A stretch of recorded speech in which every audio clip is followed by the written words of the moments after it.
I would pick mobile homes because I have more of a passion for my community. There is a need for safe, clean, affordable housing. I'm with choosing mobile homes. Um, you're kind of fixing the problem. Um, there's a demand. It's not saturated, not like real estate.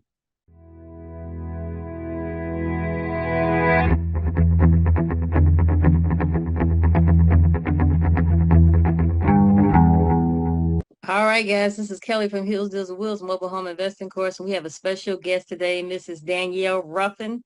How are you doing, Danielle? I'm doing good this evening. That's good. That's good. So, Yeah, guys, I asked Danielle to come on here, but because she's been killing the game in the mobile home business. So, Danielle, can you introduce yourself to everybody? sure. My name is Danielle Ruffin, and I am in Johnston County, North Carolina, right outside of Raleigh, North Carolina. I am a mobile home investor. I do wholesaling, and I'm now officially a flipper, a mobile home rehabber. And also, I do also single family wholesaling in addition. Okay. So, Danielle, are you a realtor by chance or? I do have my broker's license Okay. and recently got my dealer's and sales license All right. for So mobile home. why I wouldn't say there's not a switch from single family homes to mobile homes, is there? Or, It is kind of a different creature because a lot of times I do have to take my realtor hat off and put my mobile home hat on. So there is a bit of a difference. With mobile homes, there's so many different aspects of it. okay. Um, and so, yes, there is a difference. Okay. Yeah, So you're licensed to buy and sell single family homes, and then you're also licensed to buy and sell mobile homes. correct. Okay. So Yeah. I was under the impression like a realtor could, at least depending upon which state they were in, they could do one or two, but is that not true or what? Without a No, license? no. As far as mobile homes in the state of North Carolina, you can do 3 mobile homes without a license. You can Okay. purchase and sell 3 mobile homes without a license. Okay. Um, but anything more than that in terms of mobile homes, you have to have that license to be able to do that Mhm. or do it creatively. Okay. And so Danielle, if you had to pick one versus single family homes versus mobile homes, which one would you pick and why? I would pick mobile homes because I have more of a passion for my community. There is a need for safe, clean, affordable housing. I'm with choosing mobile homes. Um, you're kind of fixing the problem. Um, there's a demand. It's not saturated, not like real estate. Um, Also, with the aspect of beginning to fix and flip, I love being able to provide employment for my local community and adding to employment, which is a big deal, especially in this day and age. People are without jobs or need jobs. And I've been able to do that, to bring that with doing my fix and flips and not hire only local people. Okay. And would you say that the price point helps as far as, most people can afford a mobile home versus a single family home. Would the price point play a Yes, factor? yes, that is a big factor with mobile homes because they're even within the mobile home spectrum, there are different price points within that. And I say that because with my fix and flips, lately, well, the first 2 were on a higher price point. But I'm realizing within my company that I need to provide a product that's at a lower price point. But with whatever price point it is, it's definitely less than a single family home. Um, you can't buy a single family home for 20,000 or 30,000, something that's been updated. It just does not exist. So Mhm. that's the beauty of mobile homes. Okay. And so Danielle, can you tell us the cheapest mobile home you ever, purchased or flipped, or what's the cheapest mobile home? Well, I have only done two. So usually my price point on my purchases are $5,000 Wow. to purchase them. And then Hmm. like my first one, I put $20,000 in it and I was able to sell it for 52,000. Wow. Wow. So Yeah. you like doubled your doubled your money. Yes. Wow. Wow. Yeah. But altogether, Danielle, you've done more than two deals. You've done over 27 deals, correct? Yes, that is correct. So I've been doing nothing but wholesaling for a whole year and Okay. wanting to jump in the arena of fixing and flipping, but just waiting for the right opportunity. Right. I had established a relationship with a mobile home park owner, and I guess about a year prior to purchasing it. And I'd court them, I'd check in on them. Hey there, how you doing? And I just thought maybe the relationship would never grow to anything. And then out of the blue, I got a call from the park owner that said, hey, at this DMV sale, I really want to work with you. There are other people I know, but I trust you. And I'm like, wow, okay, I'm Wow. honored. So that Hmm. was how I got my first property to be able to fix and flip in their park. So I try to keep it um, not too expensive, but we'll see how it goes going forward. Okay. So Danielle, can you go over briefly like your worst deal and your best deal since you've been in the mobile home business? Oh boy, my worst deal actually is going on right now. It's not really the worst deal, but it Okay. is a double wide on land, probate. So the deceased, the family of the deceased did not have a will in place. Mm. So we had to go through, I guess, the proper channels, get the proper paperwork done by the heirs. I forget, I think it's an NV 347. That has to be recorded by the county. And then the person has to go to DMV. But the county didn't do the VIN number right. Mm. So it's still floating in the air right now. Um, then the family don't really want to clean out the double wide. And so the person that's buying it, we did actually do the bill of sale, so it is officially bought, but we're trying to get that title situated and everything because we do have the VIN number. It's in process, but it's just been a headache. Um, Wow. so that was the worst, or Okay. is the worst, because it's still going back and forth, and Hmm. every 2 minutes somebody's calling me on it. Okay. Um, but the best, I would say, it was a transaction that I'm trying to think. I want to say, and this was last year. It had it was a 5 bedroom mobile home, single wide, Wow. Single wide. single wide, honey. And I wish I knew what I knew because that was in the beginning, and I would have kept that puppy. Exactly. But Exactly. the roof had flown off, the ceiling was caving in, and the owner was like, I just want it off the lot. I can't afford to bring it up to spec, and I just want it off the lot. She was going to move into some senior housing. So that was actually the best deal. That was the Wow. best transaction, dealing with her and then finding a buyer for it. And the buyer ended up fixing the roof and fixing the ceiling inside. And I want to say he moved it about 150 miles, Wow. which was very far. But Hmm. that was one of the better transactions I've had. Um, and I'll add one more. It's not a transaction, but there was a park that was closing, and the landowner called me and said, "Okay, as soon as these folks move out, you can have these mobile homes." So I'm waiting 3, 4 months. I'm thinking, ooh, I'm going to wholesale me some mobile homes. Got there. When I say inhabitable, Wow. it was Wow. those mobile homes were inhabitable. Wow. So, that's just something, a pitfall for, the mobile home investors out there that are wholesaling, just to look out for. Do your due diligence, check things out. Mm-hmm. Mm-hmm. So Danielle, when you're wholesaling, a lot of newbies are like afraid to have the buyer and the seller meet each other.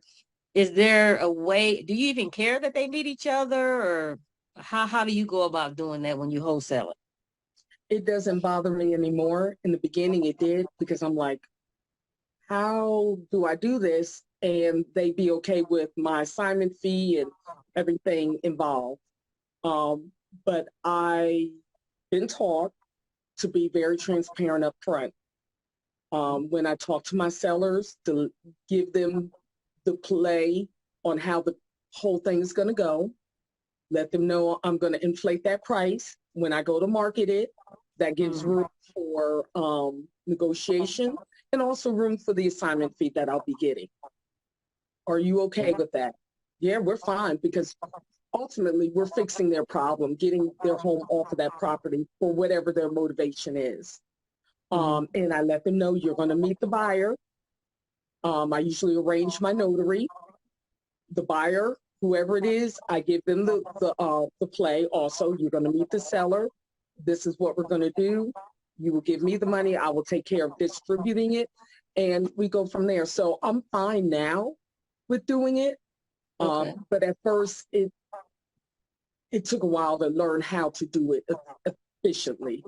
Right, right. And so when you do find your buyer, let's just say you're doing this in the park, when you do find the buyer, at what point do you go to the park and see if the buyer can, qualify for living in the park? At what point Sure. do you go there? Mhm. Mm-hmm. That's usually off the bat. Okay. I usually kind of vet them to see where they're at, let them know what some of the guidelines are for the park. And then at that point, you kind of know yay or nay, if they will kind of qualify somewhat. And I have a relationship with the park, so I can just send them on, give a heads up to the manager, I'm sending somebody your way. Um, Okay. and it should be fine. So the Mm-hmm. upfront, I Mm-hmm. have them check with the park before we do any money. Mm-hmm. Okay. Okay, so before you do any money, you do that. But what if you've been working with somebody for like a couple of months and then you send them to the park and you realize, they can't cut it. So you don't even have any money to show for that effort that you've. Well, usually I'm not working with somebody that long. I Okay. haven't, because I Mm-hmm. deal with a lot of marketing on Craigslist Mm-hmm. and Marketplace. So normally I don't have somebody that long that I'm Right. working with, because they've moved on. That's what I find. I used to keep a buyer's list, but I really don't, because the turnover is so quick, and Right. they no longer need a home with the time frame that has taken place. Right. I totally would agree with you. It's so quick that, ain't no sense of holding on to some money because you're going to get the money eventually. If not from them, then from somebody, because the Somebody. turnaround the turnaround is so quick. So Danielle, are you doing this by yourself? Because occasionally I hear you saying we. Are you doing this by yourself? I am no longer doing it by myself. My Okay. husband has now joined the forces. He's come to the Wow. dark side. Okay. So what made him? Was there some hesitation on his part? Because there was some hesitation on my brother's part for the first home. Was there Hmm. some hesitation for you? So I have almost been doing it almost a year, and he's been Okay. watching. He does single family wholesaling. So he's been watching me, and he's turned his nose up, and he's like, but once I got through almost the first flip, he's looking at this thing, and I needed his help anyhow at some point. So he Okay. kicked in, he helped with getting to the finish line on the first flip. And he's like, wait a minute here. because he's very creative. He loves design. He loves all that kind of stuff. Mm. Inspiration. So that's kind of what won him over. So after the first mobile home, he became French. He was like, oui, oui, oui. Exactly. And that's Yes. the same thing that happened to my brother. I mean, my brother was trying to high five me in front of our first tenant that we ever sold. I'm like, wait, chill with the high five. Yes. Let's do that in the car, because That, you're doing that in front of them. They're thinking, okay, should I have done this and that? The buyer's looking at you kind of crazy. But yes. yeah, so good for your husband. He realized, I mean, mobile Hmm. home investing is where it's at for me. I don't know how you feel about it, but that's where it's at for me. I agree. I agree. I see what you do, and you and your brother definitely excite me about what's coming up down the road, some of the things I would love to do and pursue. So Okay. you all are inspiration. I appreciate that. I appreciate that. And you inspired me too. That's why I reached out to you. And so sometimes people are like, why you want to go to me? I'm like, because you're doing stuff. You know what I'm saying? 'Cause a lot of people buy these courses and they don't do nothing. And that just Mhm. amazes me. They got analysis paralysis and all that good stuff. So Yeah. Danielle, how do you go about, you said when your husband started helping you get across the finish line, is he handy or how do you find your handyman? Okay. Well, I before him, I started interviewing handymen. So, sometimes they let you down. And Right. so you got to just get somebody else. So we have a pretty good team right now. My husband's Okay. very handy. He did the countertops on Okay. this particular home. And just some of the other things, painting, he's really good at painting. But we have a team right now, I think that is really good going into our next project. But we desire to form a second team because we would like to have two projects going on at the same time. Um, so it's just kind of we're getting our people through some I get calls from our bandit signs. Okay. Okay. Somebody that's a painter. Are you looking for somebody to paint? Or where we do handyman stuff. So that's pretty much how we have found a lot of the people that are working for us.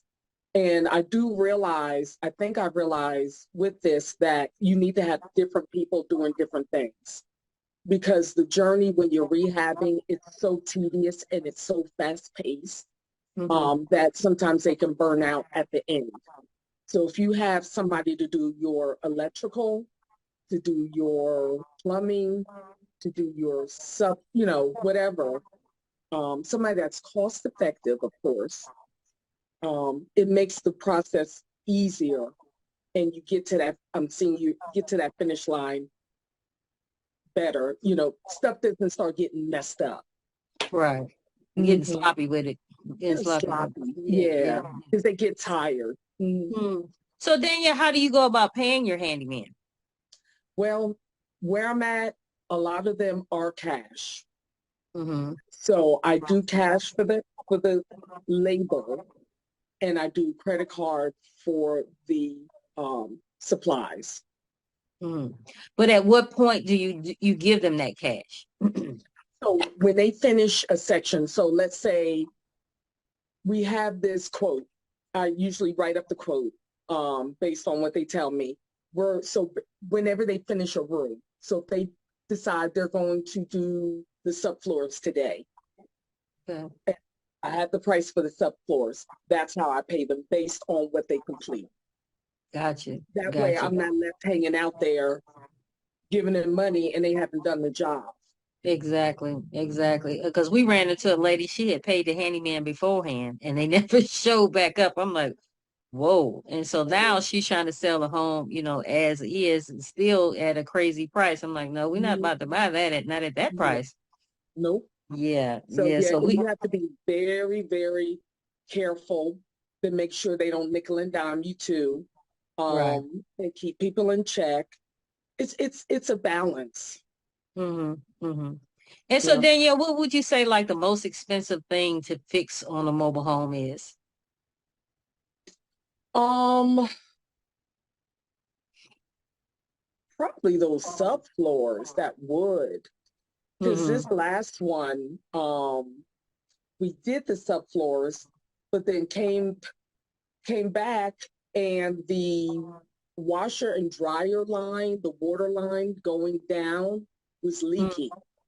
And so okay. my subfloors, some of the subfloors got re-wet and we had to redo them. And that was a big expense. Also, HVAC is expensive, Mm-hmm. but we got a good deal.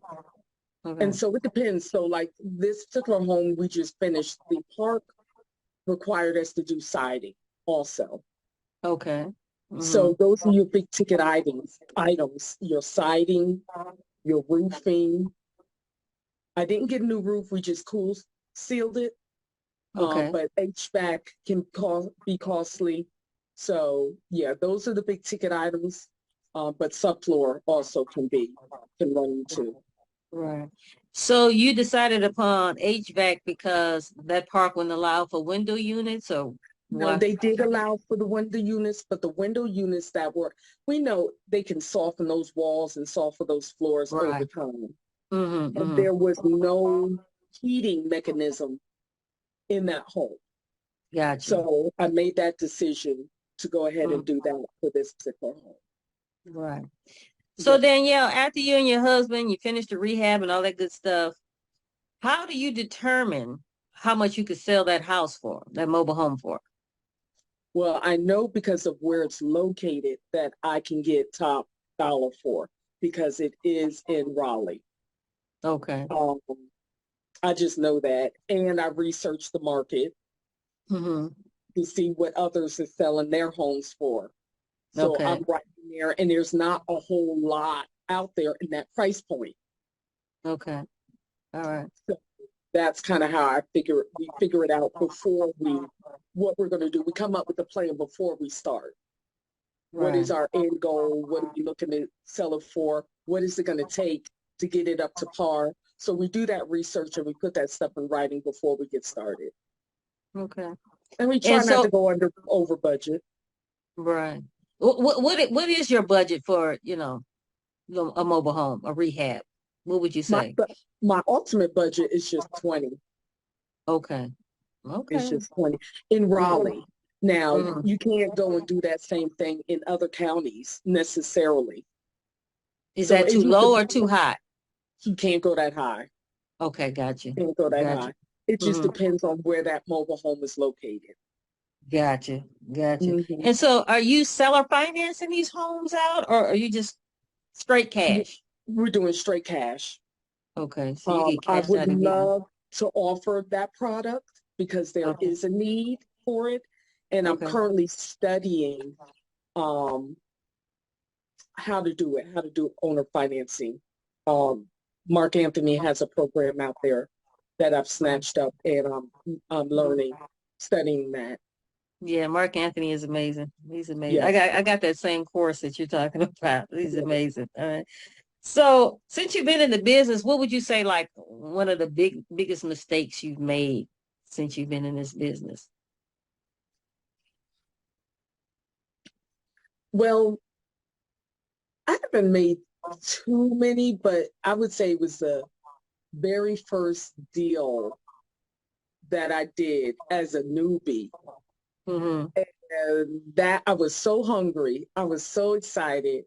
This person called me. They had this little buttercup of a mobile home. I think it was a 74. That thing was just as Woo. pretty. It Mm. had vinyl windows. They put new vinyl windows in there, new Berber carpet.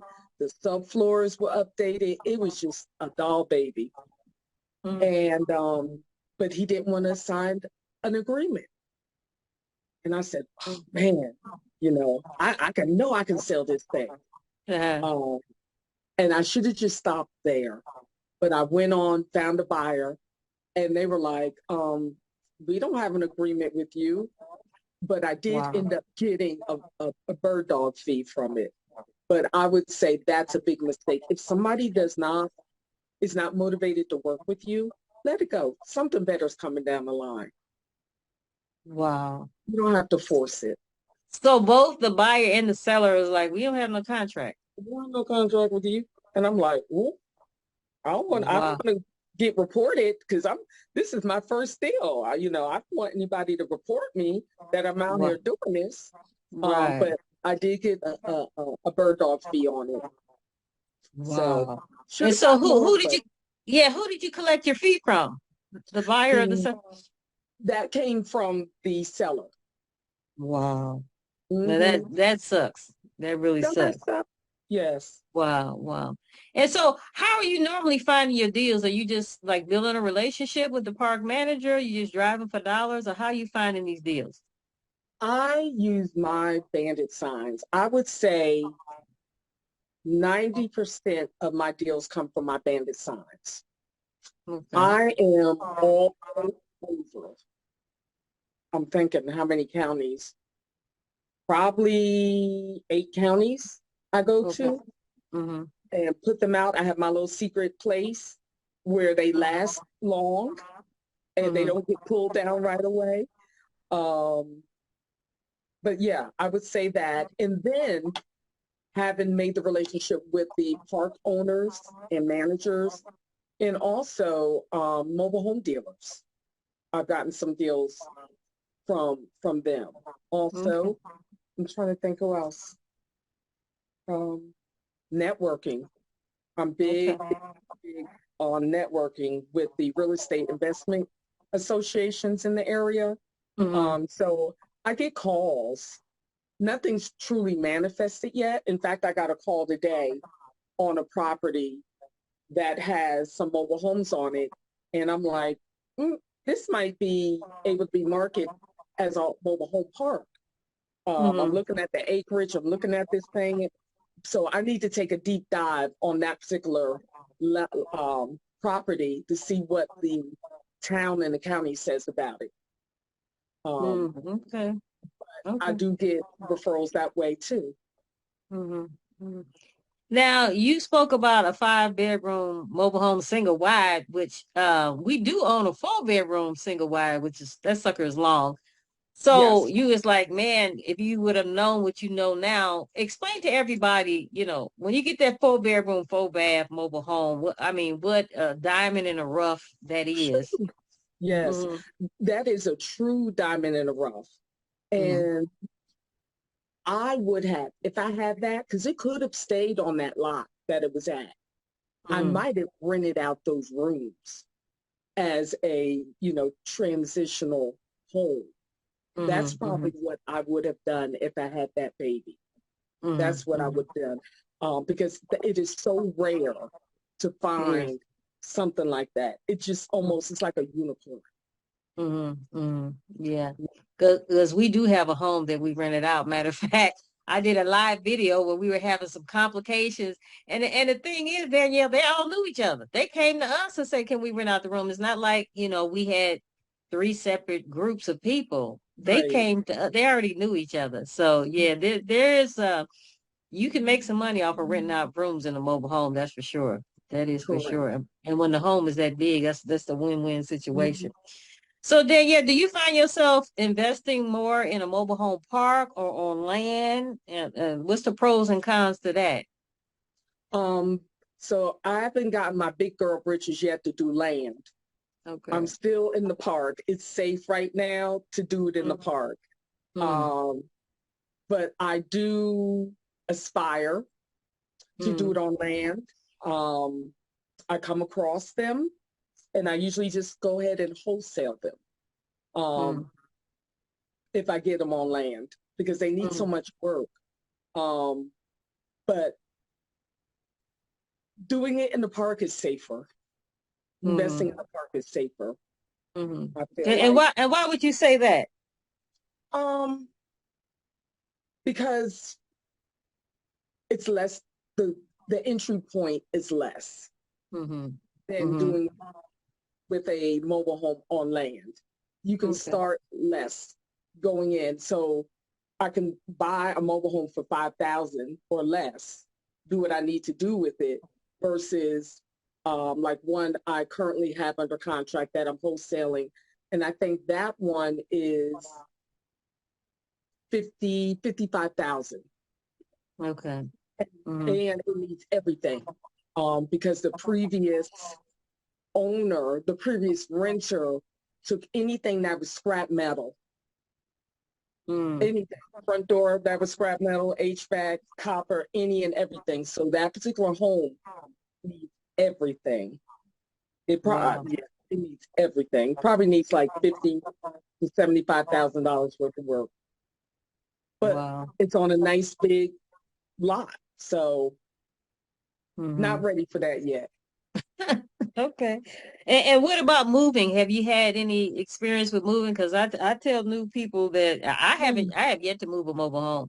I tell new people, I don't think that's the first thing you want to do when you get in this business is move a mobile home. It's so many puzzles. Pieces to the puzzle.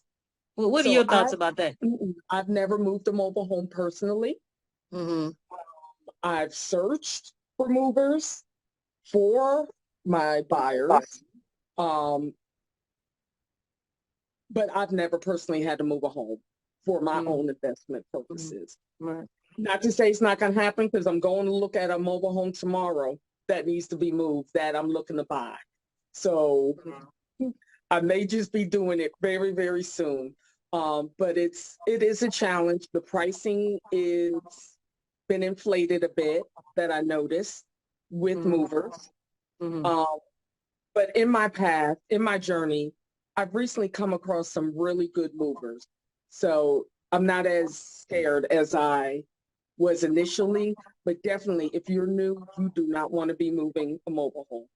That is not the first thing you want to do. Yeah, totally agree. Totally agree. And so Danielle, when you're doing these flipping of these mobile homes, do you get insurance for the mobile homes?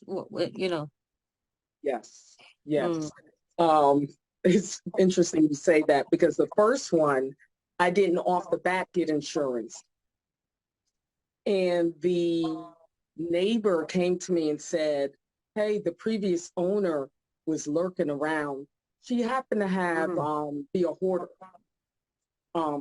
And she was lurking around looking at the home. And I'm thinking, I've spent all this money on this home. If she go and bash out my windows or do something to my home, I'm in trouble. That next morning, I was like, got my insurance policy. So the lesson for anyone doing it, make sure you have insurance on your homes.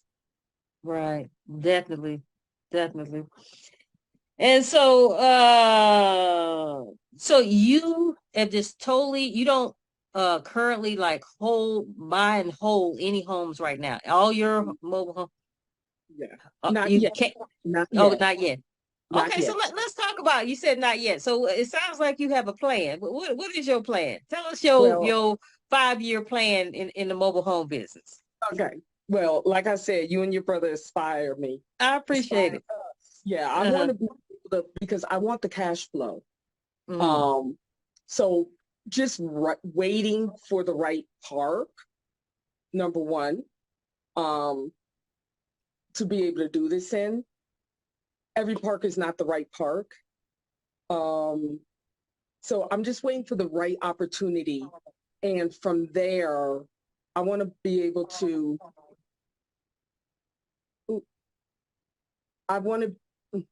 can you see me? Yeah, I can see you. I want to be able to buy and hold. I also have come up with a creative way, because a lot of times when we're driving through the county, you see these mobile homes that are just vacant sitting on land. And my husband and I were talking about approaching the landowner to buy the mobile home, because I know specifically one piece of land is owned by like 8 family members, and they can't come to agreement with selling it. And I'm like, if we just pay the taxes and rent the mobile home and fix it up, we would like to do a MTR, midterm rental on it, and be able to do that. So we're looking at that piece too, doing an MTR and then also a regular rental. Mhm. So that's kind of the plan because we don't want to work as hard as we're working right now. Right. Um, Rehabs are fast paced and they're a lot of work.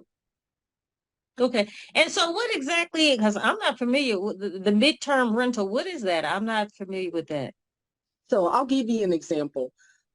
For folks, for instance, when we sold our home and we were having a new home built, we had a hard time finding a place to stay. Because Gotcha. apartments want a year rental. Um, we didn't want to stay in a Airbnb room. So that area, that midterm, is not really tapped into for new construction, for people to find a place to stay. So what we're thinking is being able to get that, the land, build a shed. These folks can put their stuff in the shed or in the garage, and they don't have to pay the storage that it costs to be kind of Right. in their lives. That's an Um, amazing idea. mhm. Yeah. So we want to Wow. be able to offer that and just partner with local realtors and be able to offer those services. Hmm. And you could possibly, you're saying doing that on land, but you could possibly do that inside of a park, right? If they're only going to be there a couple of months, they could Yes. see. Yep. You could very well do that in the park. It's just the paperwork, people applying and all that kind of stuff. But if it's on land, you're the owner. There's Right. nobody else you have to go through. You don't have to get a background check through the park. You're doing it. You are the owner. You're just renting the land. They don't care. Wow. Hmm. Wow. Hmm. And you know what? I don't know how it was for you, but when I first started in the mobile home business, everybody was just talking about seller finance and seller finance. And I'm like, okay. And I met this millionaire and he was like, Kelly, you and Joe are doing it wrong. I'm like, oh, you don't know what you're talking about, you know? Right. Yeah. Then he opened my eyes to renting. And I'm like, man, because to me, and I even tell my students, wholesaling to me is a job. That is Mhm. a you got to get out there every day. It's like a Every job. day. Yes. Yes. Yeah. So why now are you thinking about, renting? Can you break it down for us? I'm I'm getting ready to prepare for retirement. Exactly. And I don't want to work this hard Mm-hmm. Mm-hmm. day in and day out. Um, and so by renting, you're having that cash flow and you're also leaving a legacy for your family.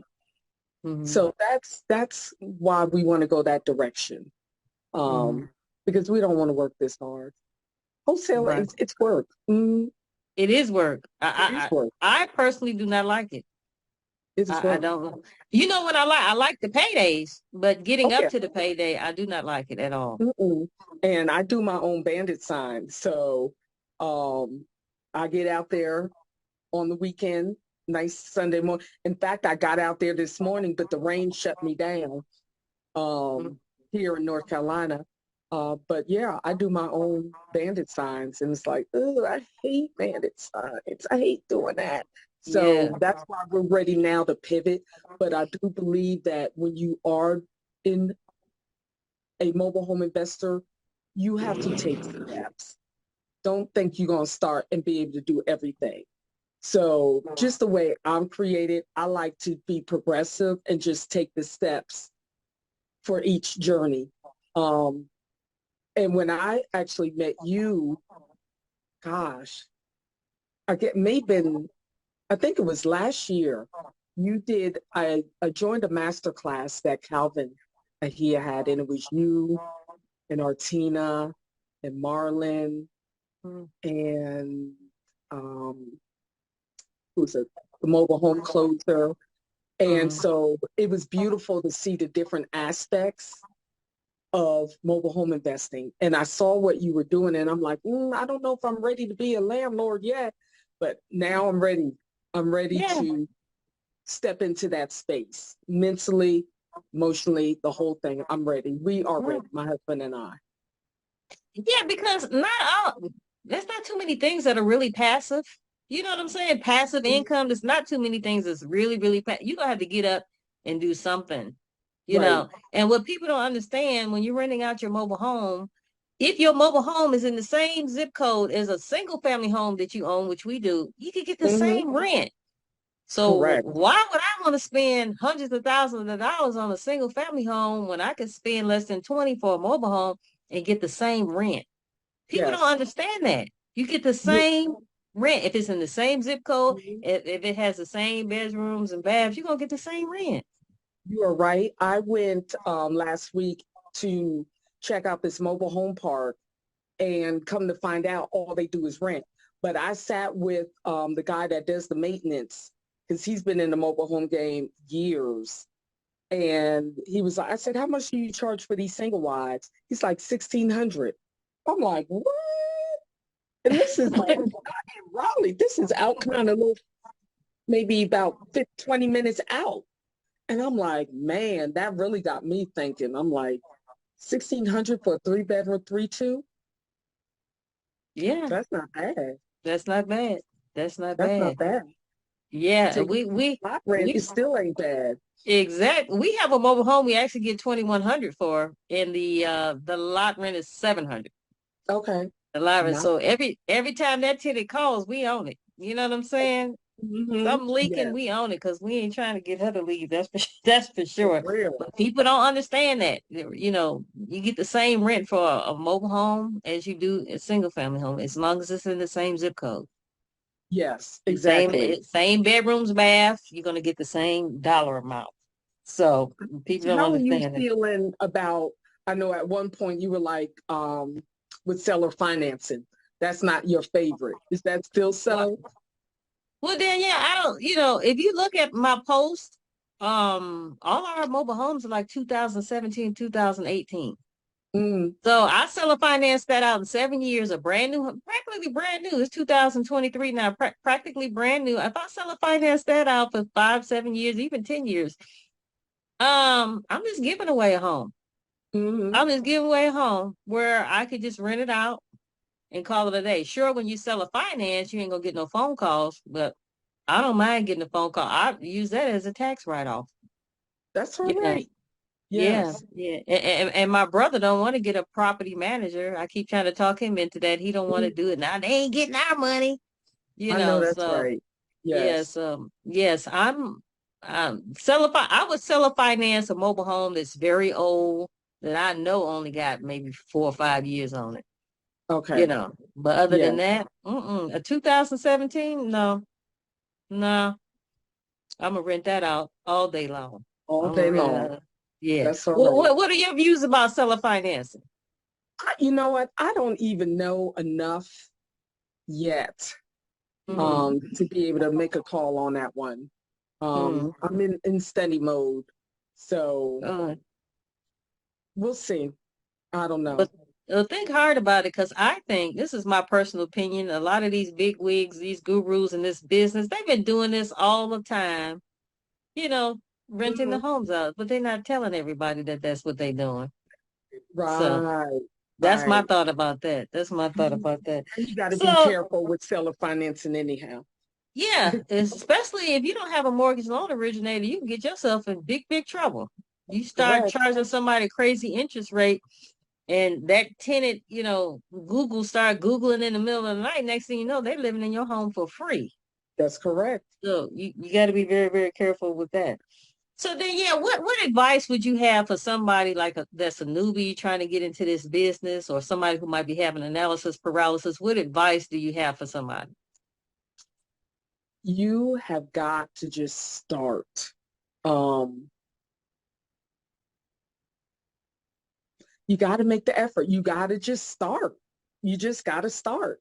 When you get that first call, you're going to be freaking out.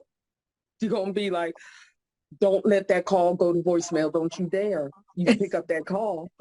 Um, and put those bandit signs out. If you got to handwrite them, handwrite them. But put the signs out there and be consistent.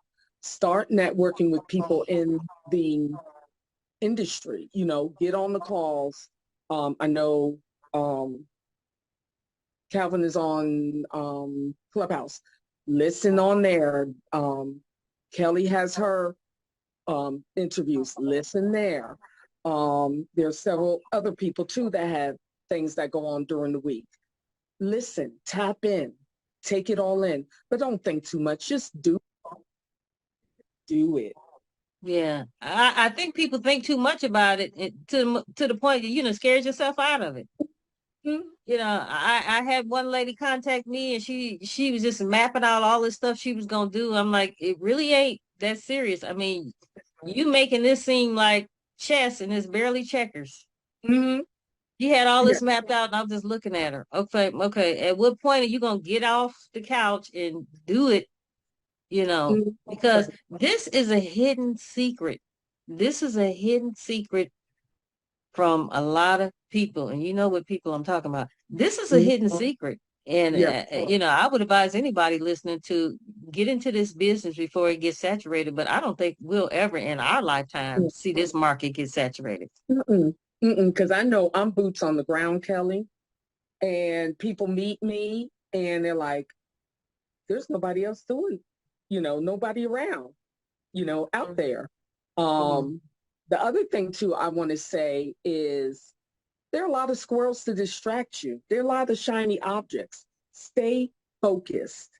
Stay focused. Decide what it is you want to do, whether it's wholesaling or whether it's buying and holding or whether it's rehabbing, but whatever the case is, stay focused. There are a lot of squirrels to distract you, a lot of folks to distract you, but just stay focused. That's a big thing. Okay. So then, I got two final questions. My first question I got to ask you is how you go about financing these deals? Because a lot of people don't have $20,000. So how are you going about doing this? Well, so that's why I did wholesaling for a year to save up for capital to be able to do the fixes and flips and be able to pay my workers, pay the labor on the flips that I do. I had a full-time job when I started, but as of December, I am fully self-employed. Wow. So, Wow. So, but like I said, the labor is coming from business credit. There you go. Yes, ma'am, from my husband's business credit. So that's a big deal. Folks think that you have to have good credit. It's a journey. It's a journey to get your business credit to where it needs to be. But educate yourself on what you need to do to get that business credit up and running, because that will carry you through the things that you want to do. Okay. All right. And so, Danielle, are you interested in doing any kind of joint ventures, anything like that? Can somebody reach out to you? Definitely. Are you just strictly North Carolina or are you everywhere? I am strictly North Carolina. I feel like North Carolina is so big, from the top of the state to the bottom of the state. Anyone can reach out to me. I am willing to do joint ventures. I've had different people in the state call me. Can you go and take a look at a property? I do that also. So yes, I'm totally open to a joint venture. Okay, and how would they contact you? Would it be an email, a phone number, a website? How would they contact you? Reach me directly on my text, 919-609-5078 is my cell phone. You can text me or you can call me. Okay. So there we have it, guys. Thank you so much. That's Danielle Ruffin out of North Carolina. Only been in the business for 1 year. 26 deals. 25. 25 deals. 25. I'm just gonna round it up. 26 deals. 20, once I get this one sold. Yeah. Killing the game.